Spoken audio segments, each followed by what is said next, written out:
Mikkelson has a really fabulous and exciting new project to share with you called Refunite. It's about connecting the unconnected in the refugee world.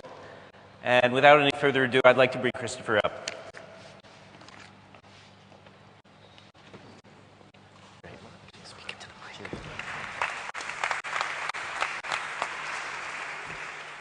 Good afternoon, everyone. Can you hear me? No? Sound? Is there? I had a lot of good jokes about the power outage. If you want to hear them, you can find me afterwards. I'm very proud to be here today to talk in front of such a distinguished group of my peers. Now, I'm here today to talk to you about a very important matter. I'm here today to talk about the unconnected. I'm here to talk about a nation of 43 million people, a nation that's scattered, that's set adrift, a nation where millions are looking for missing relatives, and a nation that truly knows no democracy. I'm here to talk to you about refugees and the agency I work for, Refugees United, and the work we do in helping to streamline the process of refugee family tracing in camps and slum areas across the world.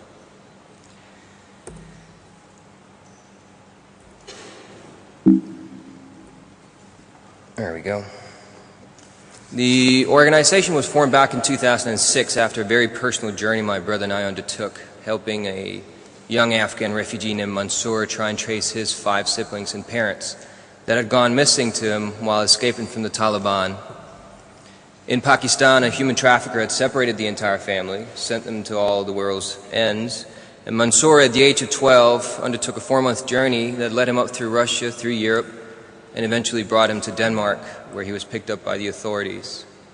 When we met him 5 years later, he was at a crucial point in his life where he would like to know what had happened to his family, and my brother and I insisted on helping him, thinking 2005, 2006, we're all connected. We all know everything about everyone in an instant.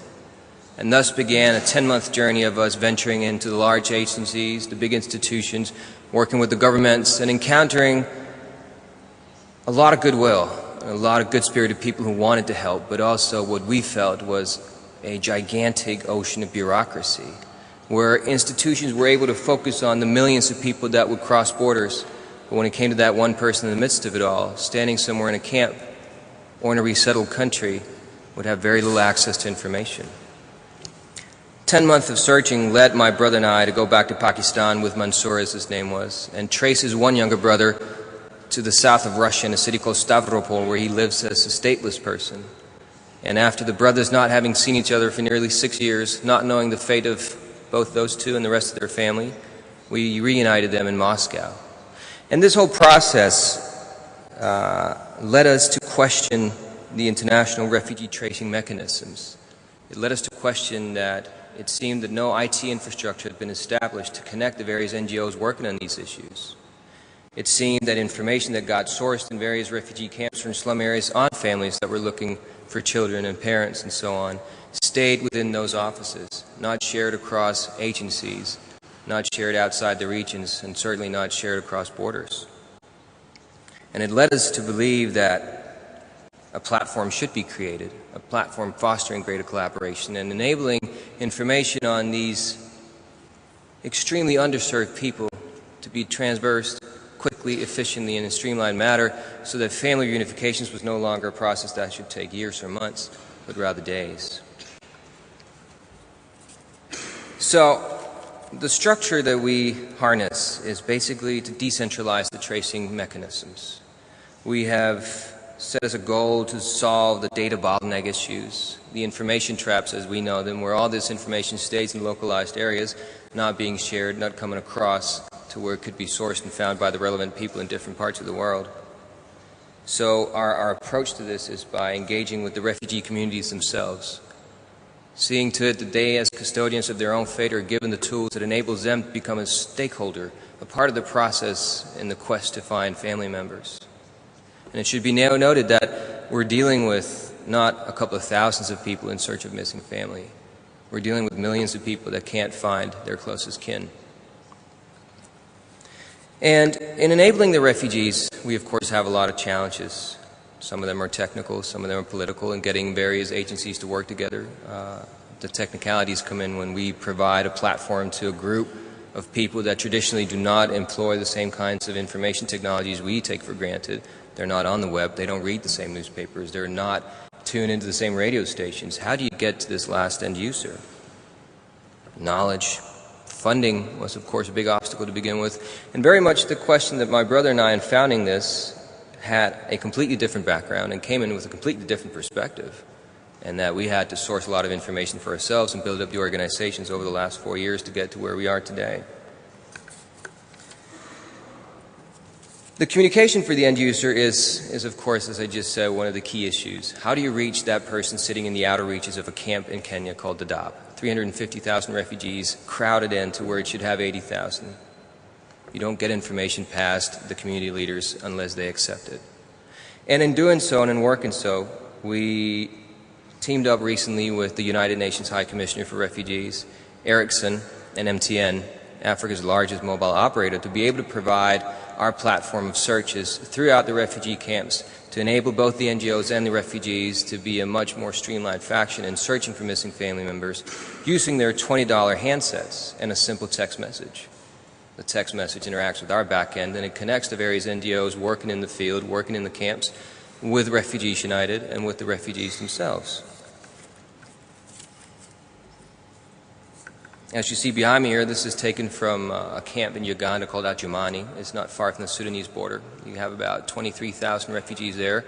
And as we went about 4 weeks ago, we instantly saw a crowd of about 300-400 people or so that lined up, accessing with their mobile phones, looking for their children, looking for their parents.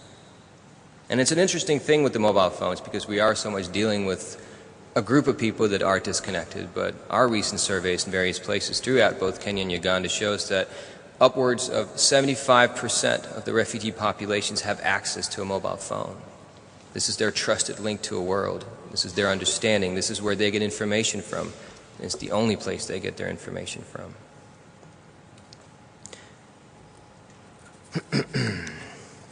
What we're working towards in Refugees United is adding 120,000 people in search of missing family onto the platform throughout 2011. Now, a lot of you folks work with mega platforms that bring on board millions of people every month. So to you, it may seem like a small number. But in the world of refugee tracing, where you're not looking for classmates or old girlfriends, but looking for where your kids might be or your brother might have gone to, it is a staggering number. And it's a massive challenge that I'm confident we will overcome. But I'm also very much here today to take this opportunity to ask for your help, to chime in and perhaps provide us with your knowledge, because we believe, first and foremost, that working with refugees, working in these situations, there can be no competition. There can only be collaboration, and the only way forward is by us banding together and figuring out how you reach that unreachable person.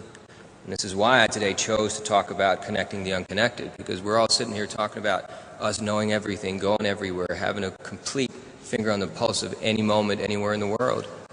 At the same time, 43 million people are deprived of this possibility.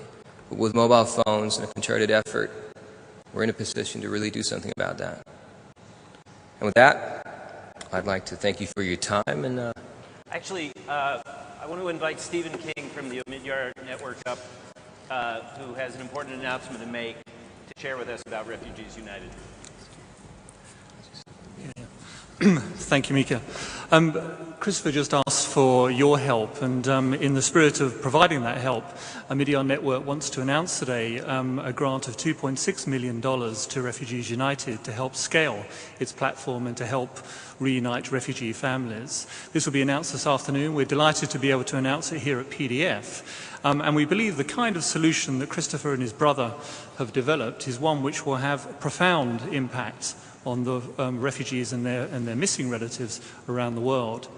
This is part of a work that Omidyar Network is doing to promote the use of technology for social impact.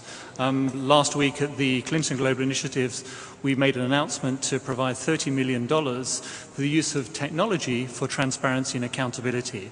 So very much about what we're talking about here in this conference the next 2 days. But the impact here that we want to announce is the support to Refugees United over the next 3 years to build their platform. So please join me in applauding Christopher and his brother.